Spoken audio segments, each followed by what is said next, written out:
ஒரு அடர்த்தியான காட்டுல இருந்த பெரிய வீட்டுல மீனாட்சி அம்மா வாழ்ந்து வந்தாங்க. அவங்களுக்கு 3 ஆண் குழந்தைகள் இருந்தாங்க. அவங்க 3 பேருக்கும் கல்யாண வயசு வாங்கியதும் மீனாட்சி அம்மா கல்யாணம் செஞ்சு வச்சாங்க.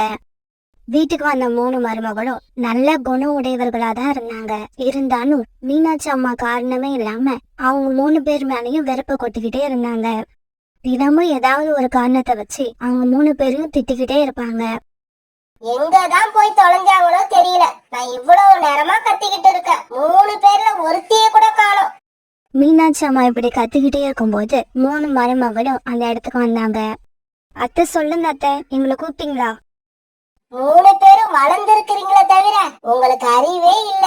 என்னோட வெத்தலை பெட்டி எங்க? நான் வெத்தலை பெட்டி என்னோட ரூம்ல தான் வச்சிருந்தேன். ஆனா அது இப்ப அங்க இல்ல. அப்ப என்னடி பண்ணீங்க சொல்லுங்க.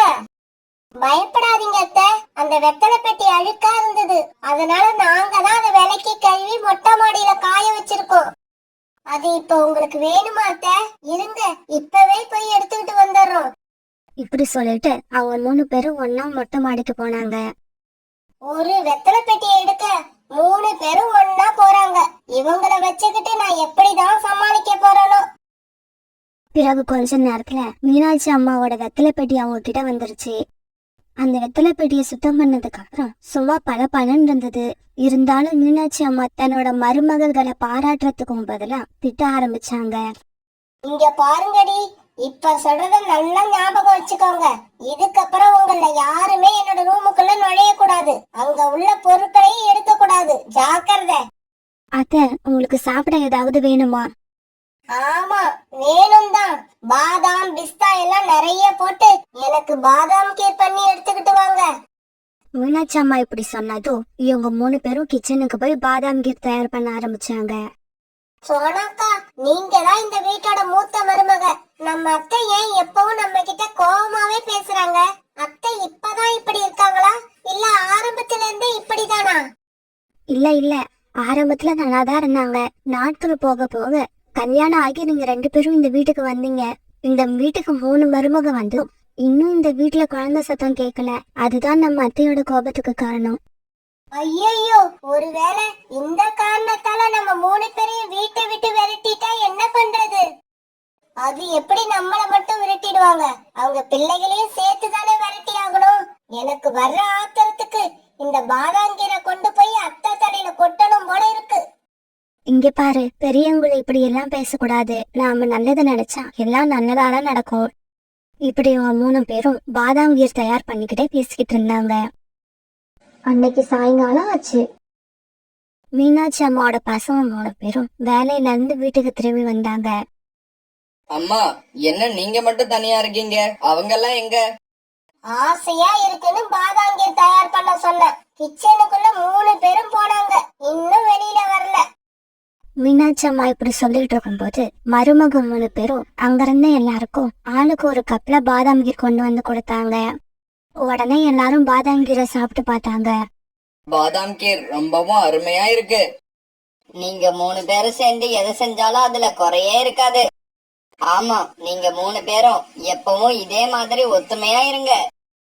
தன்னோட பசங்க 3 பேரும் அவங்க மனைவிகளை இப்படி பாராட்டுறத மீனாட்சி அம்மாவால தாங்க முடியல.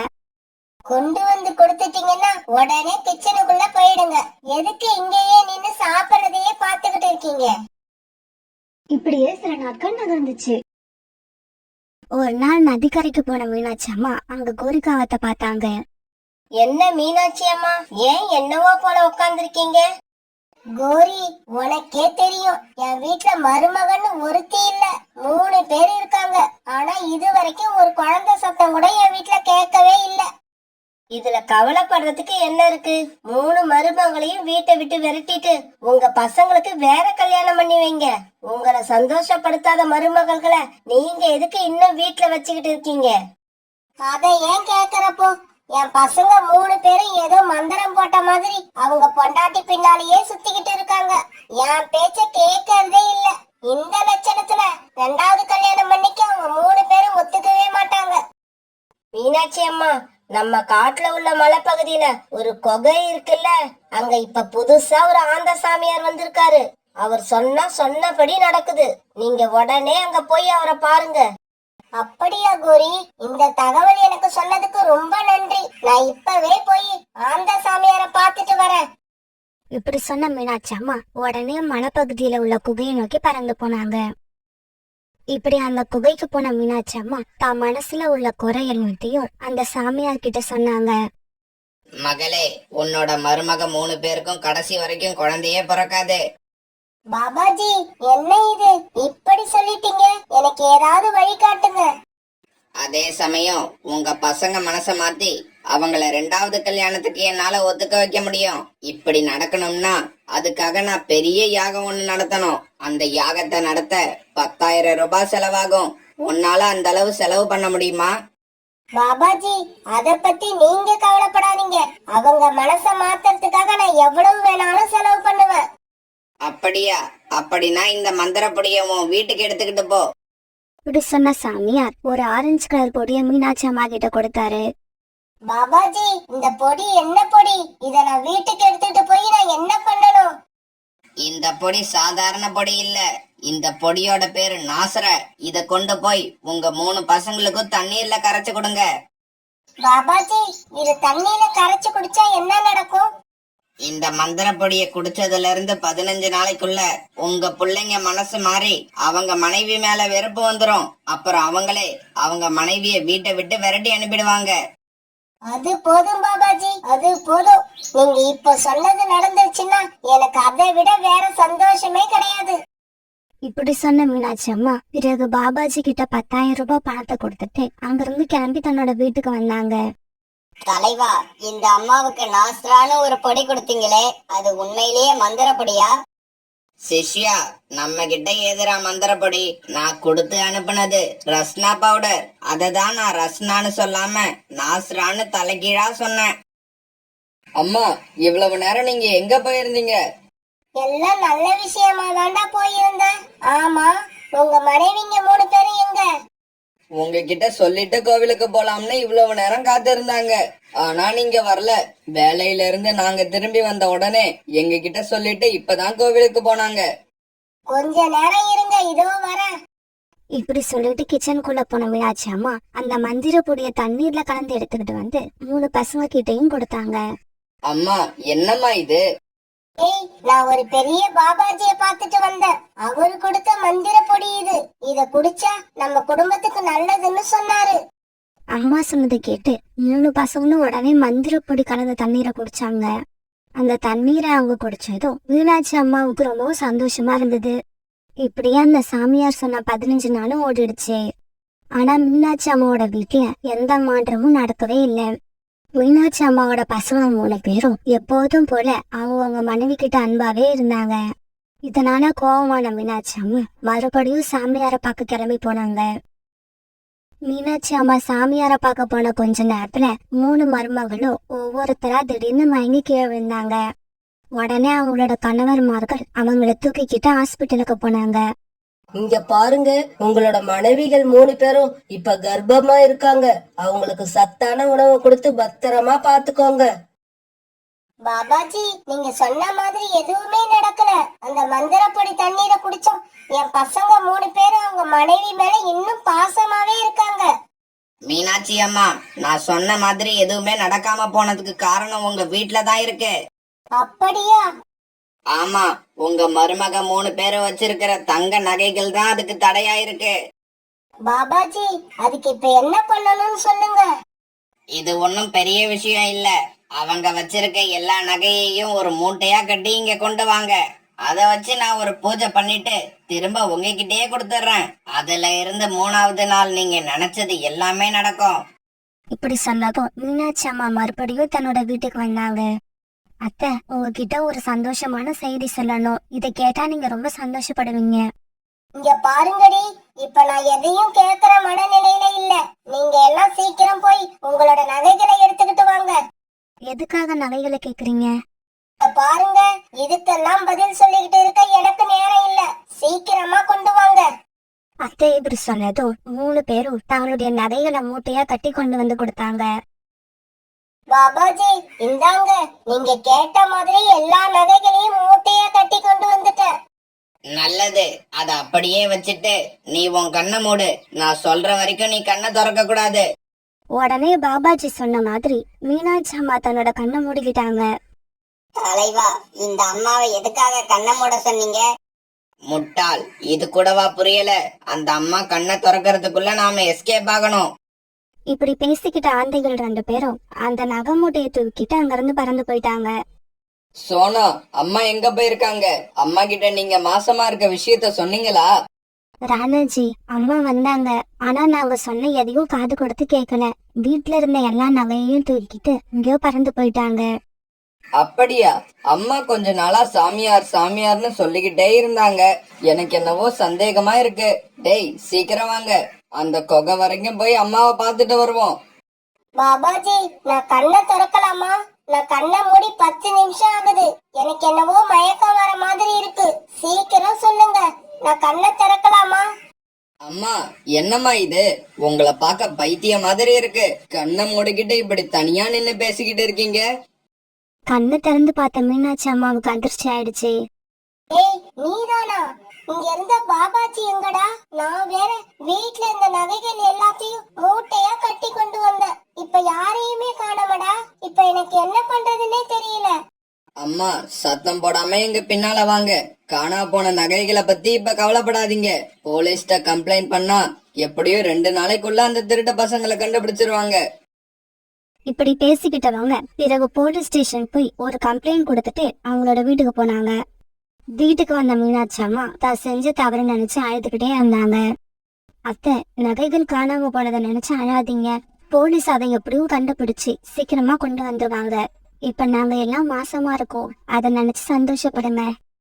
சோனா குருவி இப்படி சொன்னதும் மீனாட்சி அம்மா தன்னோட ரக்கையான 3 மருமகளையும் அணைச்சுக்கிட்டாங்க. அந்த சமயத்துல மீனாட்சி அம்மாவோட மனசு இப்படி நினைச்சது. தங்கங்களே, அந்த நகைகள் காணாம போனா கூட எனக்கு கவலை இல்ல. அதை விட விலை மதிப்பு அதிகமான உங்களை போய் இந்த வீட்டை விட்டு விரட்ட நினைச்சேனே, அதுதான் என்னால தாங்கிக்க முடியல. அதுக்கப்புறம் கொஞ்ச நாட்கள்ல அந்த வீட்டுல 3 குழந்தைங்களோட அழுக சத்தம் கேட்க ஆரம்பிச்சது. மீனாட்சி அம்மா இப்ப எல்லாம் எல்லார்கிட்டயும் அன்பா நடந்துக்க ஆரம்பிச்சிருந்தாங்க. அதனால அந்த வீட்டுல சந்தோஷத்துக்கு பிரச்சனை இல்லாம இருந்தது.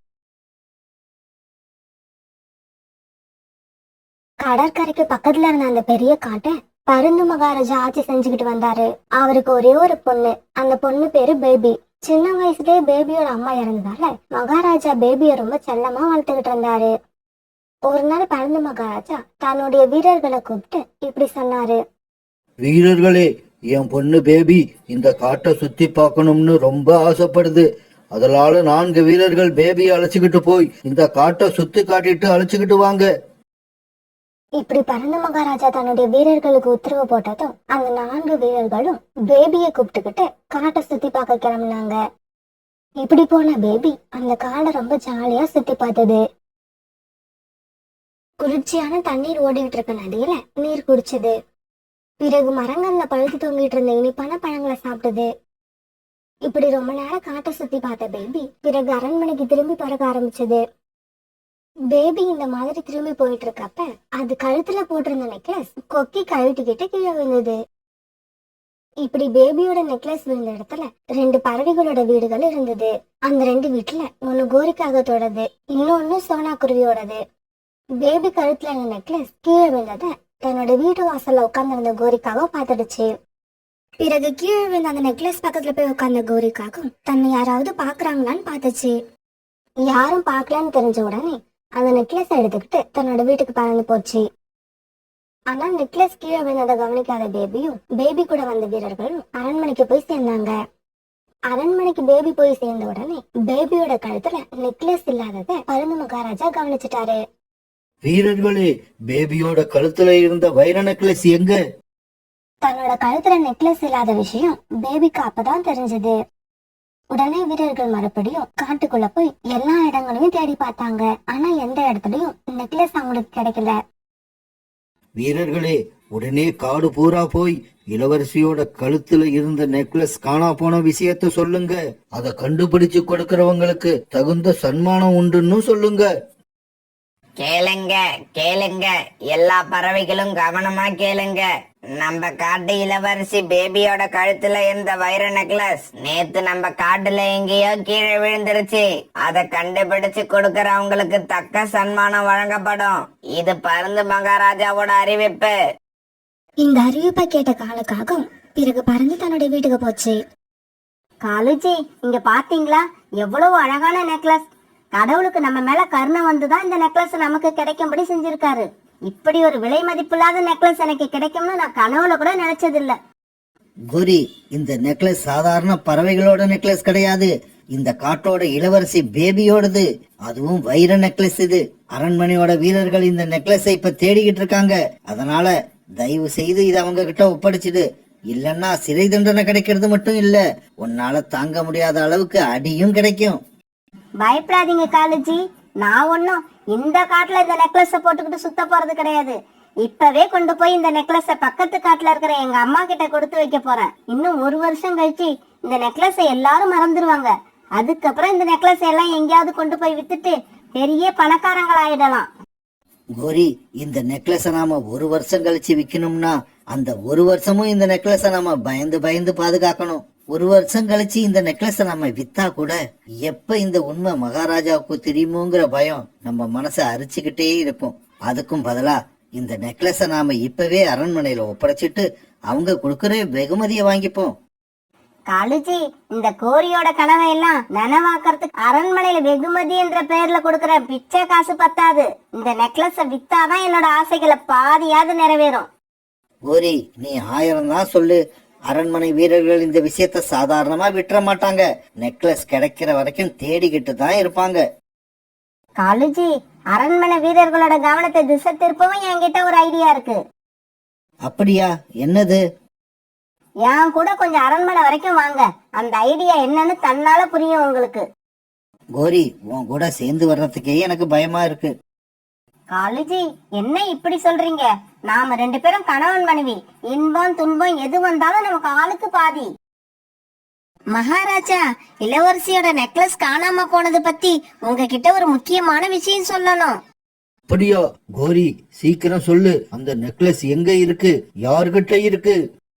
மகாராஜா, பேபியோட நெக்லஸ் காணாம போன அன்னைக்கு நான் என்னோட வீட்டு வாசல்ல தான் உட்கார்ந்து இருந்தேன்.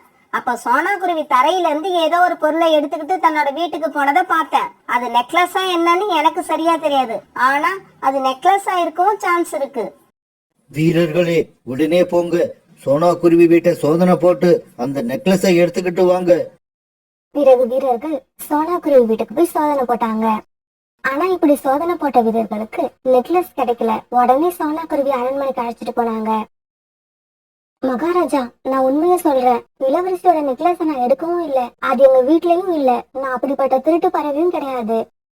சோனா, உன் மேல நானா சந்தேகப்பட்டு உன்னோட வீட்டை சோதனை போட சொல்லல. உன் வீட்டுக்கு பக்கத்துல குடியிருக்கிற கோரிக்காகத்தான் நீ நெக்லஸை எடுத்திருக்கலாம்னு தனக்கு சந்தேகம் இருக்கிறதா என்கிட்ட சொல்லுச்சு. காலுஜி, இந்நேரம் அரண்மனை வீரர்கள் நெக்லஸ் எங்க வச்சிருக்க சொல்லு சொல்லுன்னு கேட்டு சோனா குருவிய சாட்டையால அடிச்சுக்கிட்டு இருப்பாங்க. அப்புறம் இன்னொரு விஷயம், இந்த நெக்லஸ் இதுக்கு மேலேயும் நம்ம வீட்டுல இருக்கிறது நமக்கு ஆபத்து. அதனால இதை நான் கொண்டு போய் எங்க அம்மா வீட்டுல கொடுத்துட்டு வந்துடுறேன்.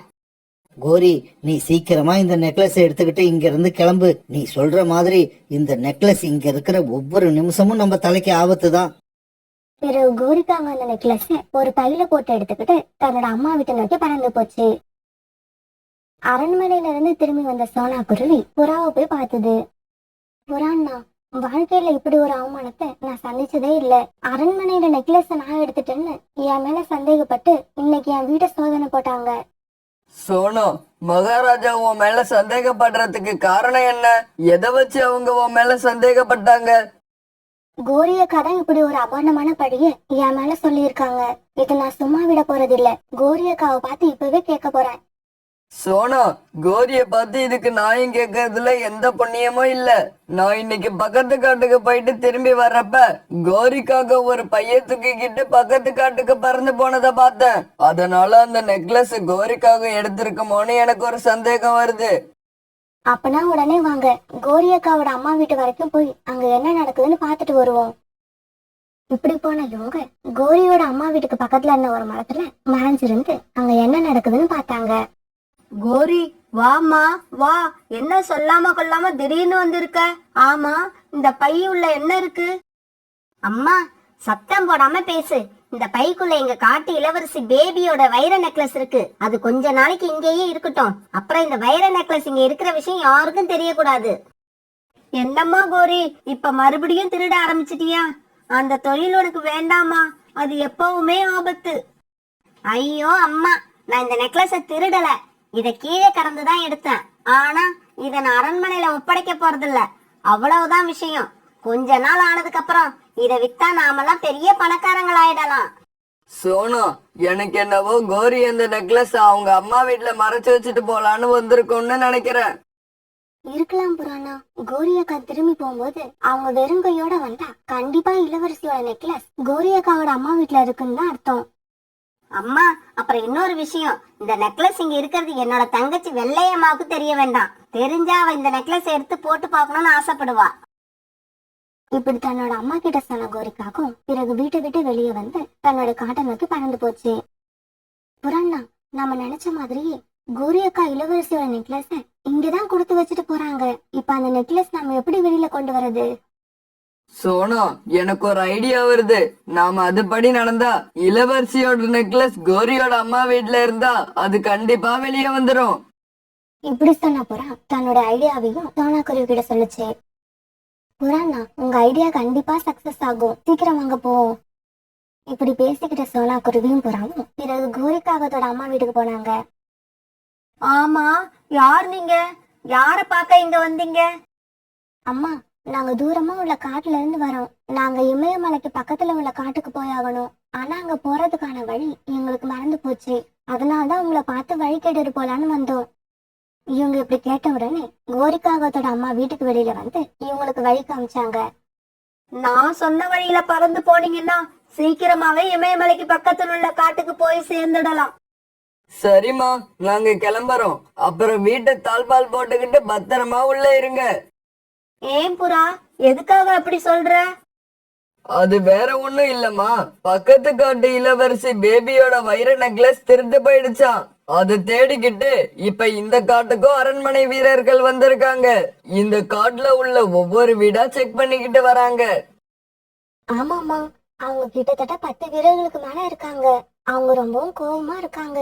யார் வீட்டுல அந்த நெக்லஸ் கிடைச்சாலும் அந்த வீட்டுல உள்ளவங்களை அடிச்சே கொன்னுடுவாங்கன்னு நினைக்கிறேன். இதை கேட்ட உடனே கோரியோட அம்மா ரொம்ப பயந்துட்டாங்க. கோரியோட அம்மாவுக்கு முகம் வேர்த்து ஊத்துச்சு. ஏமா, உங்க முகம் ஏன் பயந்த மாதிரி இருக்கு? ரொம்ப வேர்த்து வேற ஊத்துது. அது ஒண்ணும் இல்லப்பா, எனக்கு பிளட் பிரஷர் இருக்கு, அதனாலதான் இப்படி. சரி சரி, நீங்க கிளம்புங்க, எனக்கு கொஞ்சம் வேலை இருக்கு. இப்படி சொன்ன கோரிக்காகத்தோட அம்மா உடனே வீட்டுக்குள்ள போய் கதவை சாத்திக்கிட்டாங்க. பிறகு புறாவும் சோனாவும் அங்கிருந்த ஒரு மரத்துக்கு பின்னாடி மறைஞ்சிருந்து கோரியோட வீட்டை கண்காணிக்க ஆரம்பிச்சாங்க. சோனா, நாம நினைச்ச மாதிரி வைரல் நெக்லஸ் கோரியோட அம்மா கிட்ட இருந்துச்சுன்னா அதை எடுத்து வேற எங்கேயாவது மறைச்சு வைக்க வெளியில போவாங்க. இல்ல அதை தூக்கி வீட்டுக்கு வெளியில எரிஞ்சிருவாங்க. இந்த ரெண்டுத்துல ஒண்ணு கண்டிப்பா நடக்கும் பாரு.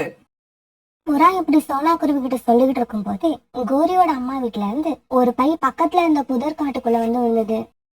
அப்படி பை வந்து விழுந்தத சோனா குருவி புறா 2 பேருமே பார்த்தாங்க. சோனா, நான் சொல்லல, நான் சொன்ன மாதிரியே நடந்துருச்சு. பிறகு புதர் காட்டுக்குள்ள கடந்த பேபியோட வைர நெக்லஸ் எடுத்துக்கிட்டு சோனா குருவியும் புறாவும் அரண்மனையை நோக்கி பறந்து போனாங்க.